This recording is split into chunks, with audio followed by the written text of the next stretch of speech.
Captain Lee Taemin stood on the bridge of the UES horizon and watched the stars shift on the main screen. The ship had been traveling for 3 months since leaving Earth's solar system. This was humanity's first real journey into deep space, beyond their home. The crew of 200 had volunteered for this mission knowing they might never return home. The bridge was quiet except for the soft humming of the ship's engines. Lee Taemin had been chosen to lead this mission because of his calm nature and quick thinking.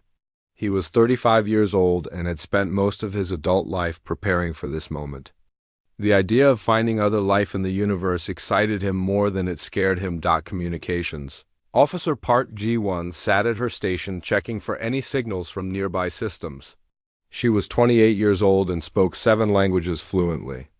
Her job was to listen for any signs of intelligent life and to try making contact if they found any. So far, the journey had been peaceful and boring.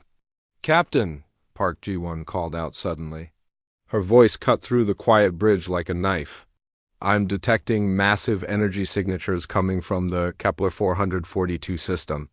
The readings are unlike anything we've seen before." Lee Taemin walked over to her station and looked at the data scrolling across her screen. The energy patterns were clearly artificial. No natural phenomenon could create such organized and powerful signals. His heart began beating faster as he realized what this might mean. "Are you certain these readings are accurate?" he asked. "Yes, sir. I've run 3 separate scans. Whatever is out there is definitely not natural. The energy output is enormous, much larger than anything humans have ever built." Tactical Officer Kim Do-hyun looked up from his weapons console. He was a serious man in his early 30s who rarely smiled. His job was to protect the ship from any threats they might encounter. "Captain, should we prepare defensive systems?" "Not yet," Lee Taemin replied. "This could be our first contact with alien intelligence. We need to follow proper protocols." Science Officer Choi Nari was already working at her station analyzing the energy signatures. She was brilliant and curious about everything in the universe. At 26 years old, she was the youngest senior officer on the ship. Her fingers moved quickly across her controls as she studied the alien readings. "Captain, the energy patterns suggest advanced technology, much more advanced than ours. Whoever built this has been spacefaring for a very long time." Lee Taemin nodded and returned to his captain's chair. He opened a communication channel to Earth. The quantum burst communication system would take several minutes to reach. "Admiral Song Mi-kyung back home." "Admiral Song, this is Captain Lee reporting from the Kepler 442 system. We have detected what appears to be artificial energy signatures of alien origin, requesting instructions on how to proceed." While they waited for a response, the crew continued monitoring the mysterious signals. The energy readings were getting stronger as they moved closer to the system. Whatever was out there was massive and powerful. Suddenly, Park Ji-won's console began beeping rapidly. She put on her headset and listened carefully. Her eyes grew wide with surprise. "Captain, I'm receiving a transmission. It's directed at us. Specifically." "Put it on speakers," Lee Taemin ordered. A mechanical voice filled the bridge, speaking in perfect Korean. "Unidentified vessel, you have entered restricted Imperial space. You are ordered to retreat immediately or face termination. This is your only warning." And the message repeated in English and then in Mandarin Chinese. Each translation was flawless, without any accent or pronunciation errors. Kim Do-hyun raised his eyebrows. "They know our languages perfectly. That's impressive technology." Choi Nari laughed softly. "They're trying to sound scary, but they translated everything perfectly. If they wanted to destroy us, they probably would have done it already instead of giving warnings." "Maybe they're just being polite," Park Ji-won suggested with a smile. Lee Taemin found himself almost amused by the situation. After decades of wondering if humanity was alone in the universe, they finally encounter aliens, and the first thing they do is threaten them. It seemed almost comedic. The quantum burst communication system chimed, indicating a response from Earth. "Admiral." Song Mi-kyung's voice came through clearly despite the vast distance. "Captain Lee, this is exactly what we hope to find. Any species with that level of translation technology must be highly advanced. They're probably just being territorial. Continue your approach but maintain peaceful intentions. Try to establish formal diplomatic contact. Do not retreat unless they take hostile action. Understood, Admiral, Li Taemin replied. He looked around at his crew. None of them seemed particularly worried about the alien threat. If anything, they appeared excited about finally meeting another intelligent species. Park G1, open a channel and respond to their transmission. Channel open, sir. This is Captain Li Taemin of the United Earthship Horizon. We come in peace seeking diplomatic contact between our species. We request permission to approach for formal first contact procedures. The response came back immediately. In the same mechanical voice, your request is denied. Retreat now or be destroyed. Imperial law forbids unauthorized presence in this system. Choi Nari shook her head. They keep threatening us, but they haven't actually done anything. I think they're testing us to see how we react. Or maybe they're just following their own protocols, Kim Do-hyun added. Every military has rules about unknown contacts. Li Taemin made his decision. Continue our approach but reduce speed by half. Keep all weapons powered down. Park G1, keep sending peaceful diplomatic messages every hour. Yes, sir. The horizon continued deeper into the alien system. The energy readings grew stronger with each passing hour, but no hostile action was taken against them. The crew remained calm and professional. As they made history as the first humans to make contact with alien intelligence, Li Taemin sat in his chair watching the stars and thinking about what this moment meant for humanity. They were no longer alone in the universe. Whatever happened next would change everything for both species. He just hoped the aliens would eventually realize that humans came in peace and were willing to talk instead of fight. The bridge crew continued their duties as the ship moved toward its destiny among the stars. 3 days had passed since the first alien warning. The UES Horizon continued its steady approach toward the energy signatures while sending peaceful diplomatic messages every few hours. Captain Li Taemin was reviewing mission reports in his quarters when the emergency alarm began sounding throughout the ship. He rushed to the bridge, where his crew was already at their stations. The main screen showed space around them, but something felt different. The stars seemed to shimmer and bend in ways that hurt to look at. Report, Li Taemin ordered as he took his captain's chair. Science officer. Choi Nari's hands moved quickly across her console. Her face was pale, but her voice remained steady. Captain, I'm detecting massive gravitational distortions all around us. Something big is about to happen. How big? He asked. Before she could answer, space itself seemed to tear open. 12. Enormous ships materialized around the horizon like ghosts becoming solid. Each alien vessel was the size of a small city with dark metal hulls that absorbed light rather than reflecting it. Strange blue energy pulsed along their surfaces in patterns that made human eyes water. Communications Officer Park G1 stared at her readings in disbelief. Captain, each of those ships is at least 50 times larger than ours. The energy output from just one of them exceeds our entire fleet back home. Tactical Officer Kim Do-hyun checked his weapon systems twice before speaking. Sir, our weapons would be like throwing rocks at a mountain. These ships could destroy us without even noticing. The alien ships arranged themselves in a perfect sphere around the horizon. Their movements were precise and coordinated like dancers performing a rehearsed routine. No human fleet could achieve such perfect formation without extensive practice. Sir, Park G1 called out, I'm receiving a transmission from the lead ship. Put it through, Li Taemin ordered. A new voice spoke from the speakers. This one was not mechanical like before. It was deep and commanding with an accent that sounded almost musical. Primitive vessel, I am Fleet Commander Zethmara of the Vorthek Imperial Navy. You have ignored our warnings and violated Imperial space. Prepare to witness the fate of all who defy the Empire. The main screen changed to show images that made the human crew gasp. Entire planets reduced to ash and rubble. Cities that had once held millions of people turned into empty wastelands. ships being torn apart by weapons that seemed to bend reality itself. These are the worlds that thought they could resist Imperial authority, the alien commander continued. 847 species have learned to submit to our rule. You will be the 848th. Chief Engineer Bae Soo-jin's voice came through the communication system from the engine room. Captain, something is interfering with our quantum drives. We're being held in place by some kind of energy field. Lieutenant Yoon Jae-sung from Engineering added, the field is dampening our engines but not damaging them. It's like they want to keep us here for questioning. Lee Tae-min studied the images of destroyed worlds on his screen. Each one told a story of civilizations that had tried to fight against impossible odds and lost everything.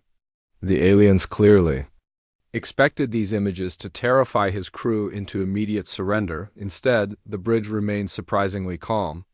Choi Na-ri was already scanning the alien ships and taking detailed readings of their technology. Park Ji-won continued monitoring communications for any useful information. Kim Do-hyun checked and rechecked their defensive systems even though they would be useless against such overwhelming force.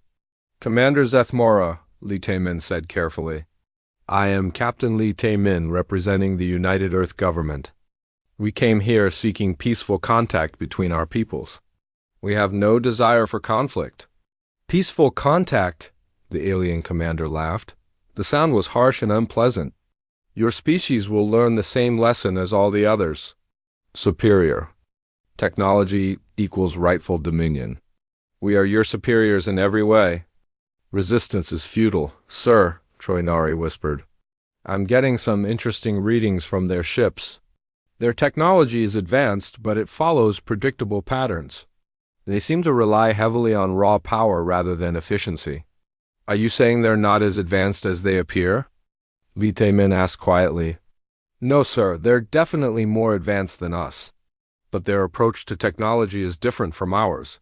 We focus on making things work better with less energy. They just use massive amounts of power to solve every problem. Chief Engineer Bae Soo-jin had been quietly analyzing the alien energy field holding them in place. Her voice came through the communicator again. Captain, I think I understand how their field works. It's actually quite crude despite being effective. Give me a few hours and I might be able to find a way around it. Fleet Commander Zethmara's voice boomed through the speakers again. You have 1 hour to surrender unconditionally. Submit to Imperial authority and your deaths will be quick.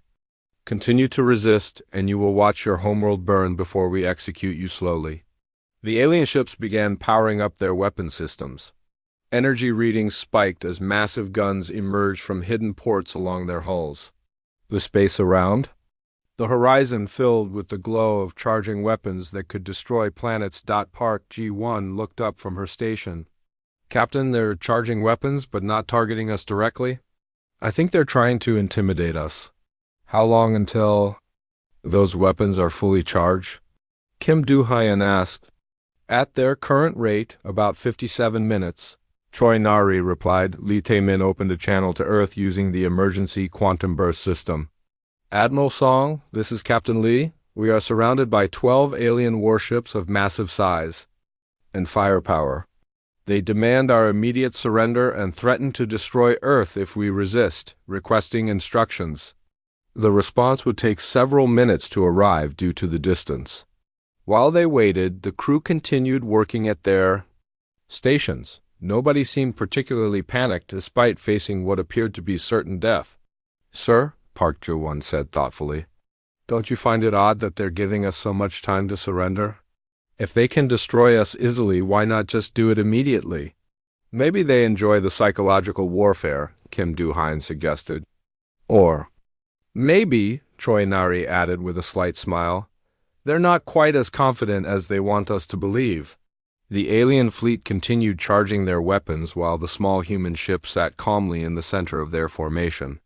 Neither side yet realized how drastically they had misunderstood each other. Admiral Song Mi-kyung's response arrived just as the alien weapons reached full charge. Her voice came through the quantum burst communication with crystal clarity despite the vast distance between Earth and the Kepler 442 system, Captain Lee. Proceed with diplomatic contact. Do not surrender under any circumstances. Humanity does not bow to threats regardless of the odds. If they wanted you dead, you would be dead already. They clearly want something more than simple destruction. Fleet Commander Zethmora's patience had apparently run out. His voice boomed through the Horizon speakers with barely controlled anger. Your time is up, primitive beings. However, the Empire is merciful to those who recognize their proper place. You will send representatives to my flagship for formal surrender negotiations. Captain Lee Taemin straightened in his chair. Commander Zethmora, we accept your invitation for face-to-face negotiations. However, we come as equals seeking mutual understanding, not as subjects surrendering to authority. The alien commander was silent for several long moments. Finally, he spoke with what sounded like confusion. Equals, you are surrounded by the might of the Imperial fleet. Your tiny vessel could not damage even one of our ships. How can you claim equality? Because technology does not determine worth, Lee Taemin replied calmly. We judge civilizations by their wisdom, their compassion, and their willingness to seek peaceful solutions to conflicts. Ambassador Han So-young had been listening to the exchange from her quarters. She was humanity's most experienced diplomat and had been specially chosen for this mission. At 42 years old, she had negotiated treaties between dozens of Earth nations and understood how different cultures approached conflict. She arrived on the bridge wearing her formal diplomatic uniform. Captain, I should lead the negotiations. This appears to be a cultural misunderstanding rather than a military threat. Are you certain? Lee Taemin asked. These beings have destroyed hundreds of civilizations, which makes it even more important that we handle this correctly. She replied. Dr. Lim Dong-wook joined them on the bridge carrying a portable computer filled with human historical data. As the mission's cultural specialist, his job was to help explain human society to any aliens they encountered. He was a quiet man in his late 30s who had studied every human conflict in recorded history. Ambassador, he said softly, I've been analyzing their language patterns and cultural references. They appear to operate under a very rigid hierarchy based entirely on technological superiority. The concept of equality between species with different tech levels may be completely foreign to them. Fleet Commander Zethmora's voice interrupted their discussion. You will transport to our flagship immediately. Any delay will be considered an act of defiance. We accept, Ambassador. Han So-young replied. However, we will need 1 hour to prepare proper diplomatic protocols and gather necessary cultural information. You have 30 minutes, the alien commander responded. The small diplomatic team prepared quickly. Ambassador Han So-young reviewed first contact procedures while Dr. Lim Dong-wook organized historical data that might help explain human nature to the aliens. Captain Lee Taemin would accompany them to represent Earth's military perspective. The transport to the alien flagship was unlike anything humans had experienced. They simply stood in the Horizon's transporter room and felt a strange, tingling sensation as they dissolved and reformed aboard the massive Vorthek vessel. The Imperial flagship's interior was designed to intimidate. Massive corridors stretched in every direction with ceilings so high they disappeared into darkness. Strange alien symbols glowed along the walls in patterns that seemed to shift when not looked at directly. The air smelled of metal and ozone with an underlying scent that was completely alien. Fleet Commander Zethmora waited for them in what appeared to be a throne room. He was nearly 3 meters tall with gray skin that seemed to absorb light. His eyes were completely black and reflected no emotion. 6 arms extended from his torso, each ending in hands with too many fingers. When he spoke, his mouth revealed rows of sharp teeth. Welcome to the flagship Dominator, he said in perfect English. You stand before Fleet Commander Zethmora, conqueror of 47 star systems and subjugator of countless inferior species. Ambassador Han So-young bowed respectfully but did not kneel. We are honored to meet you, Commander. I am Ambassador Han So-young, representing the United Earth government. We come seeking understanding between our peoples. Understanding? Zethmora laughed. a sound like metal scraping against stone. There is nothing to understand. The Empire has conquered 847 species in the past 3,000 years. Each recognized imperial superiority within hours of witnessing our power. Dr. Lim Dongwook stepped forward carefully. Commander, may I ask what happened to those 847 species after they surrendered? They serve the Empire in whatever capacity their limited abilities allow. The strong become warriors, the clever become technicians, the weak become laborers. All find their proper place in the imperial hierarchy. Captain Li Taemin exchanged glances with Ambassador Han So-young. The aliens' worldview was becoming clear. They genuinely believed that technological superiority gave them the right to rule over less advanced species. Commander, Ambassador Han So-young said carefully, humanity has a different perspective on strength and superiority.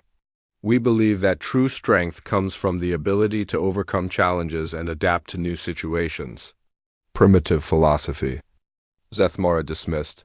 Your ship cannot penetrate our shields. Your weapons cannot damage our hulls.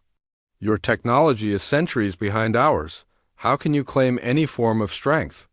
Dr. Lim Dongwook activated his portable computer and projected images into the air between them. Commander, these are records of human conflicts throughout our history. This shows a war where a small island nation defeated the largest empire on our planet. This shows how farmers with simple weapons drove out technologically superior invaders. This shows how determination and creativity can overcome seemingly impossible odds.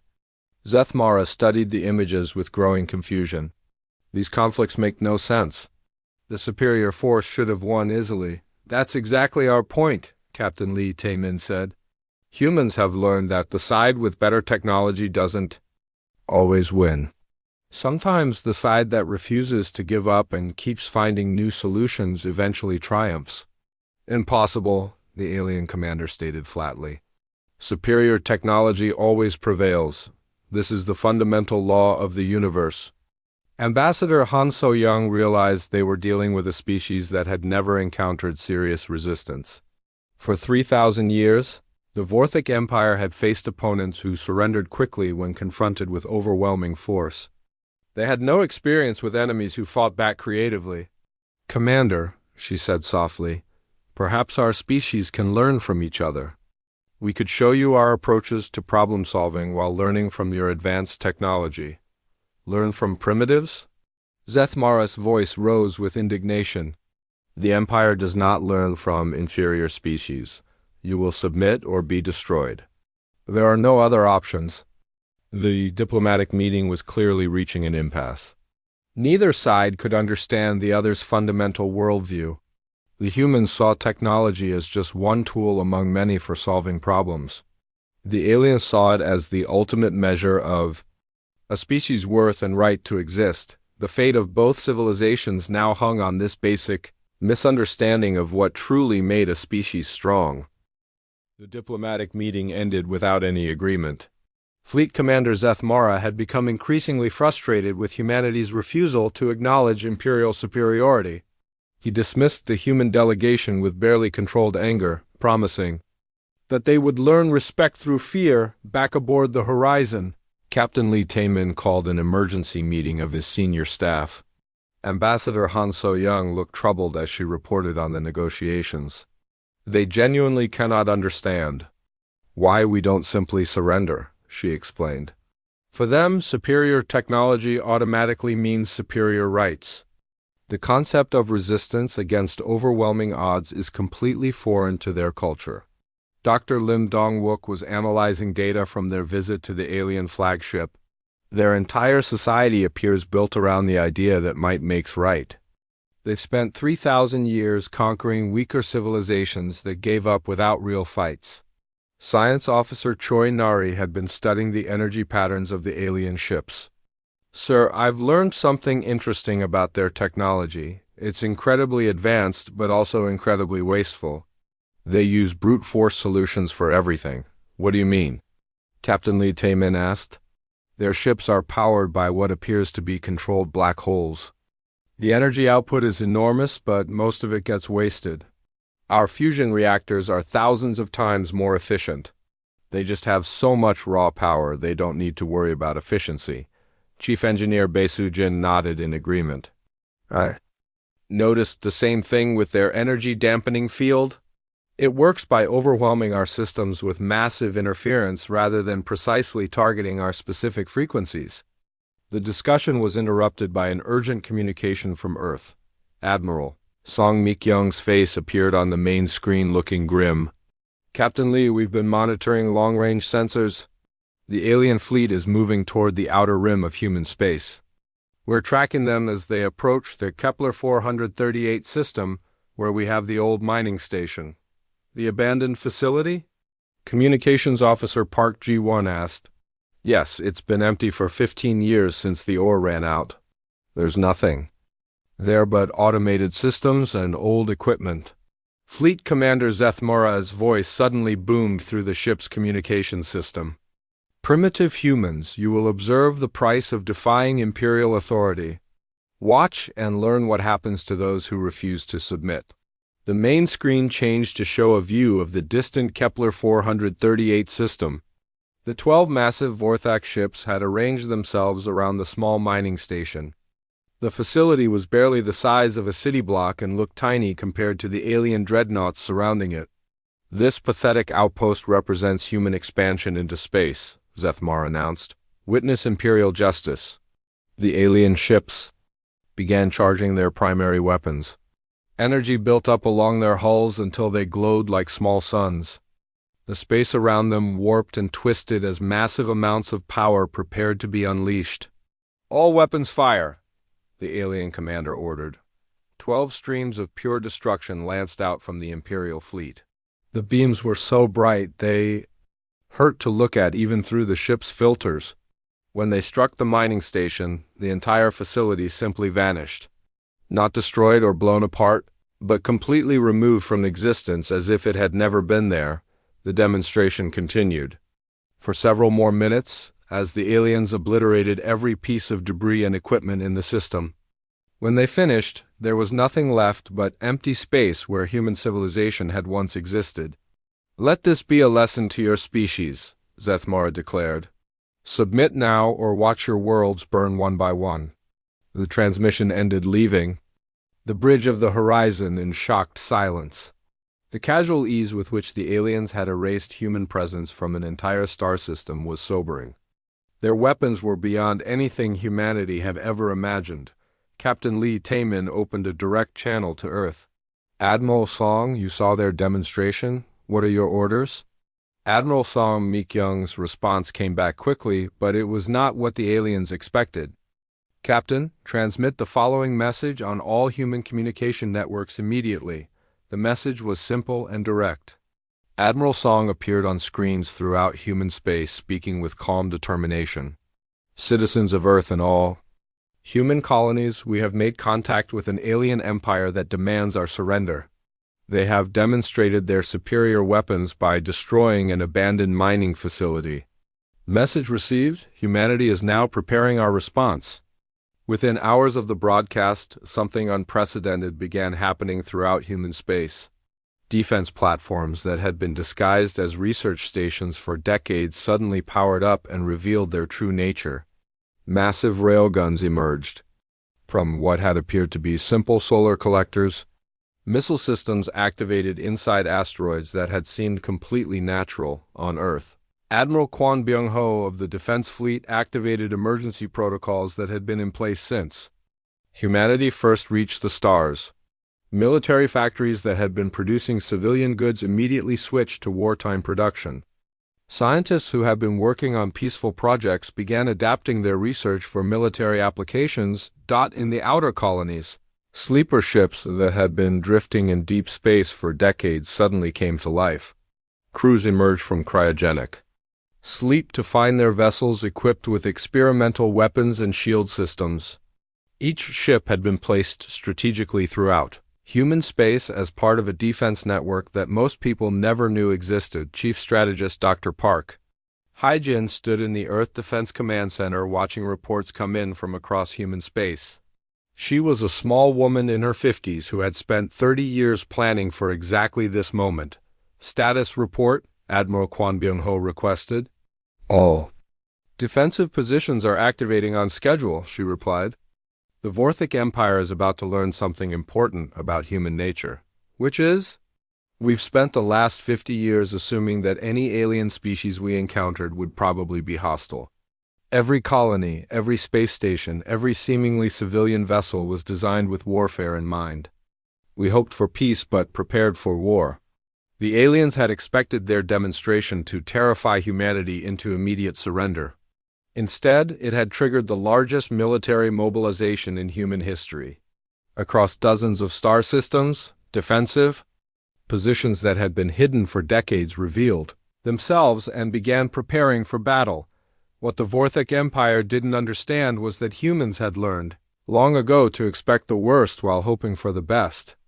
They had built their entire space civilization with the assumption that they would eventually face a technologically superior enemy.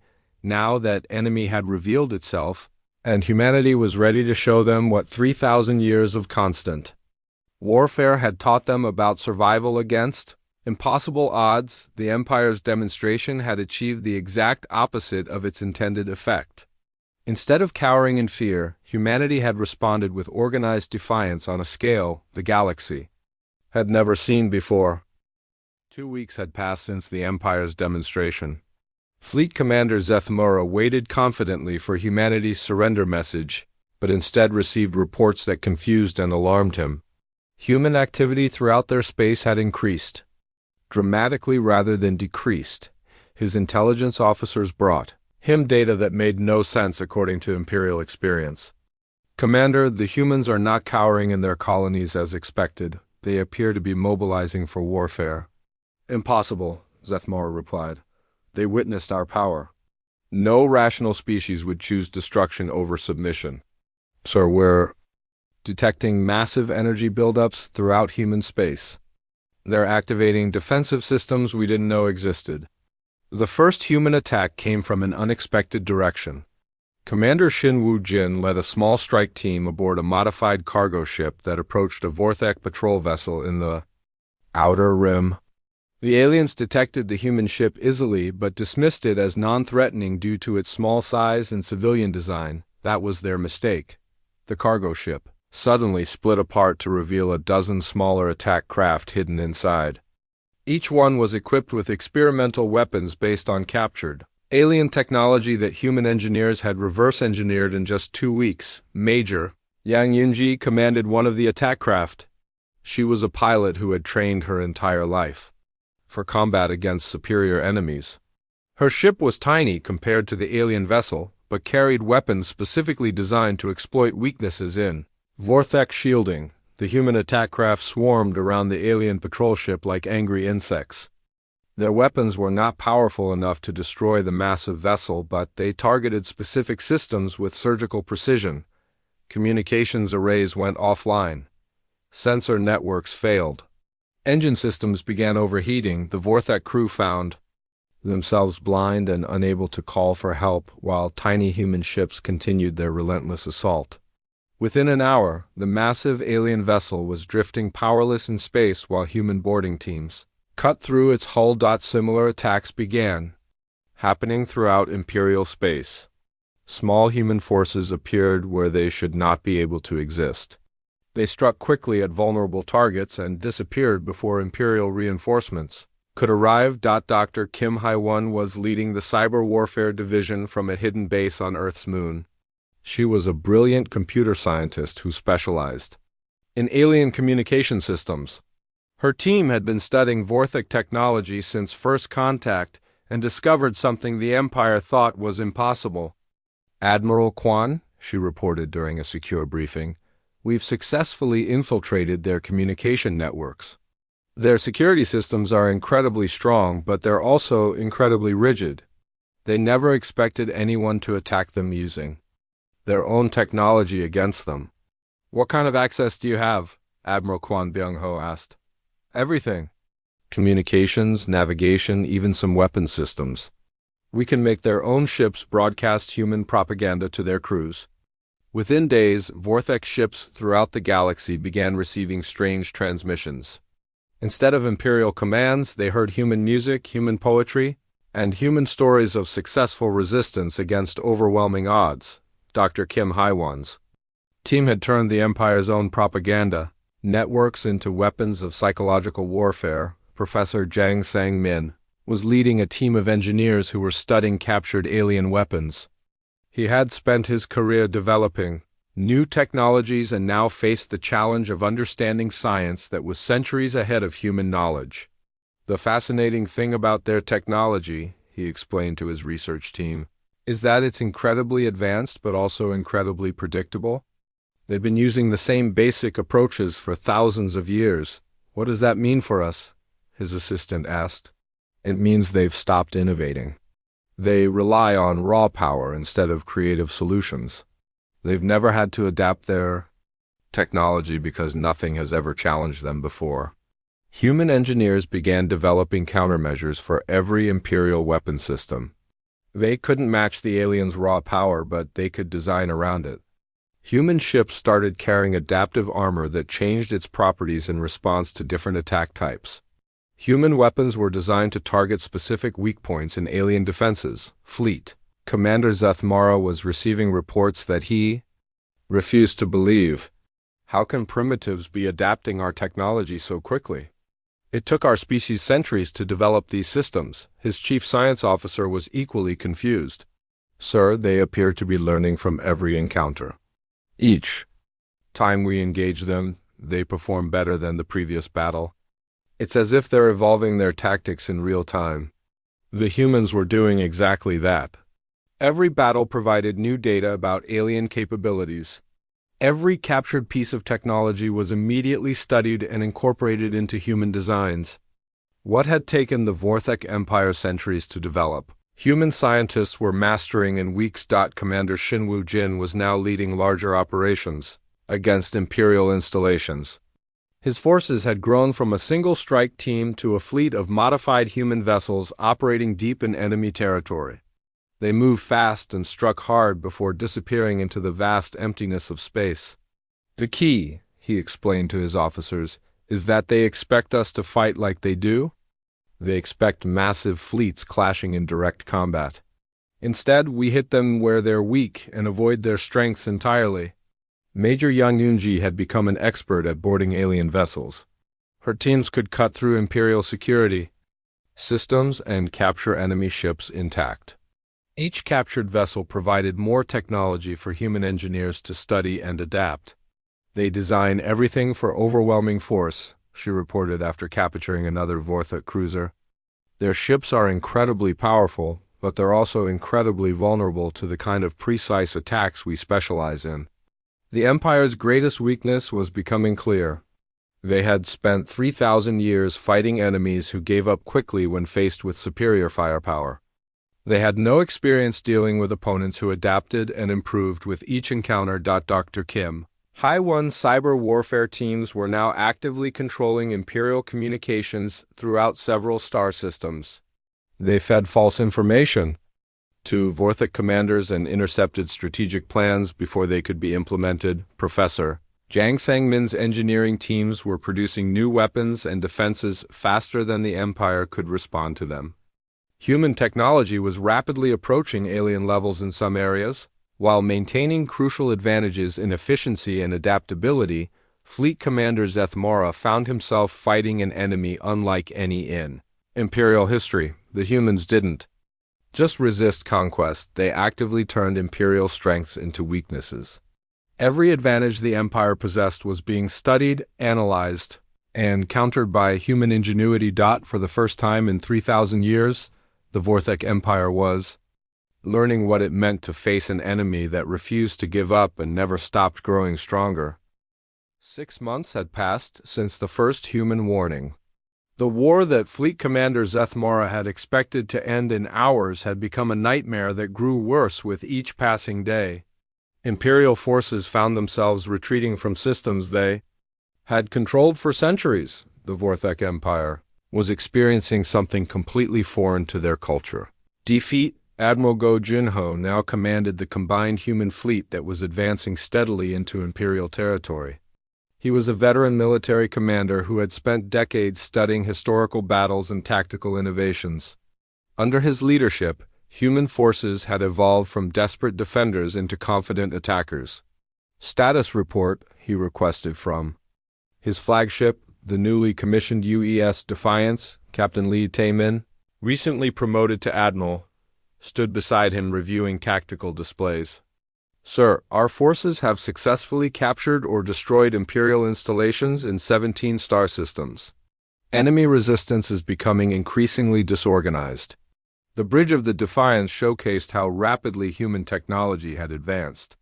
Displays showed real-time information gathered by infiltrated Imperial networks. Weapon systems incorporated both human innovation and captured alien technology. The ship itself was powered by a hybrid reactor that combined human efficiency with alien power output. Communications Officer Park Ji-won, now holding the rank of commander, monitored enemy transmissions. Admiral, we're intercepting increasing numbers of Imperial distress calls. Their commanders are requesting permission to retreat from multiple sectors. Science Officer Choi Nari had become the Chief Technology Officer for the entire human fleet. Her teams had successfully reverse-engineered most Imperial technology and were now producing improved versions. Sir, our latest scanner upgrades are detecting structural weaknesses in their capital ships. We can target specific systems to disable rather than destroy. The war had changed humanity as much as it challenged the Empire. Human space now bristled with defensive installations and advanced weaponry. The species that had started the conflict with basic fusion drives and kinetic weapons now fielded fleets that could match Imperial technology while maintaining crucial advantages in tactics and adaptability. Chief Engineer Bae Soo-jin had become the Director of Human Weapons Development. Her teams worked around the clock improving captured alien designs and developing entirely new approaches to space warfare. Admiral, the new adaptive shields are ready for fleet deployment. They can automatically adjust to counter any Imperial weapon frequency. Lieutenant Yoon Jae-sung, now a full commander, led the engineering teams that maintained the rapidly expanding human fleet. Sir, we're producing new ships faster than the Empire can replace their losses. Our shipyards are operating at maximum capacity across 12 star systems. The most shocking development was happening on captured Imperial worlds. Human occupation forces, led by officers like Major Yang Eun-ji, were encountering alien species that had been enslaved by the Empire for centuries. These species were eagerly providing information about Imperial weaknesses and, in many cases, joining human forces. Admiral, Commander Yang Eun-ji reported from the captured world of Krithmasia, the local population is celebrating our arrival. They've been waiting 300 years for someone to challenge Imperial authority. Dr. Kim Hae-won's Cyber Warfare Division had achieved complete control over Imperial communication networks in conquered territories. Sir, we're now intercepting strategic communications directly from the Imperial capital. Their high command is in complete chaos. The psychological impact on Imperial forces was devastating. For 3,000 years, the Vorthic Empire had been invincible. Their soldiers had never experienced defeat, and their commanders had never faced adaptive enemies. Human tactics that emphasized creativity and rapid adaptation were breaking Imperial morale as much as their technology. Fleet Commander Zethmora stood in the ruins of his command center aboard the flagship Dominator. Half of his fleet had been destroyed or captured. The other half was scattered across multiple star systems trying to contain human advances that seemed to come from everywhere. At once, his communication officer delivered the final blow to Imperial pride. Commander, we're receiving a transmission from the human fleet. They're requesting a diplomatic meeting. A meeting? Zethmara asked in disbelief. They're offering to negotiate? Yes, sir?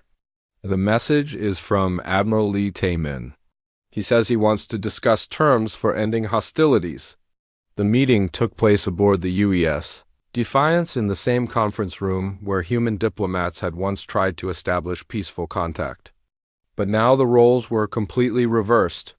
Fleet Commander Zethmora arrived not as a conqueror, but as a defeated enemy seeking terms. Admiral Lee Tae-min sat across from the alien commander with the same calm demeanor he had maintained throughout the war. Ambassador Han So-young was present along with Dr. Lim Dong-wook and the senior command staff. Commander Zethmora, Admiral Lee began, we meet again under very different circumstances. The alien commander looked older and more tired than during their first encounter. 6 months of constant defeat had broken something fundamental in his worldview. Admiral Lee, I do not understand your species. We possessed overwhelming technological superiority. We should have won easily. You made the same mistake that many superior forces have made throughout human history, Dr. Lim Dong-wook explained gently. You assume that better technology automatically means victory. Ambassador Han So-young leaned forward. Commander, we tried to explain this during our first meeting. Humans have learned that survival isn't about being the strongest. It's about being the most adaptable. Your empire spent 3,000 years fighting enemies that surrendered quickly, Admiral Lee continued. You never learned to fight opponents who refuse to give up and keep finding new ways to win. But how? Zethmora asked desperately. How did primitives defeat the greatest military force in the galaxy? By not fighting the way you expected, Admiral Go Jin-ho replied. You wanted massive fleet battles where your superior firepower would win quickly. Instead, we gave you asymmetric warfare, technological adaptation, and psychological operations.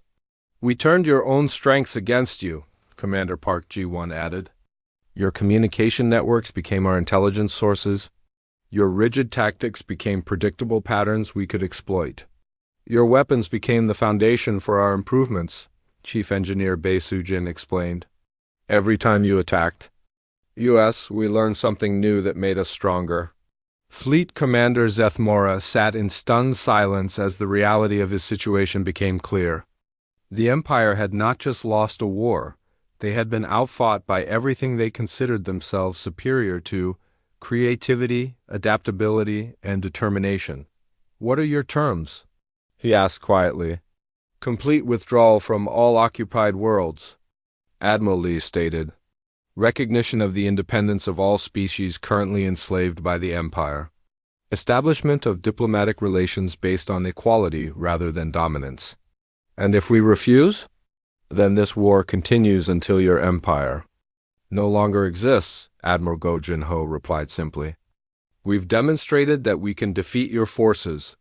We've proven that we can capture your technology. We can continue this conflict for as long as necessary. The negotiations lasted 3 days. In the end, the mighty Vorthic Empire agreed to terms dictated by the species they had initially dismissed as primitive. The 3,000-year reign of imperial dominance ended not with a glorious final battle, but with the quiet realization that they had encountered something they couldn't conquer. The final scene took place in a joint research facility where Dr. Choi Nari worked alongside former imperial scientists to explore technologies that neither species could have developed alone. The galaxy had learned that cooperation produced better results than conquest. Fleet Commander Zethmora, now serving as an ambassador rather than a military leader, often reflected on the lesson his empire had learned too late. The humans had tried to warn them about their own nature from the very beginning.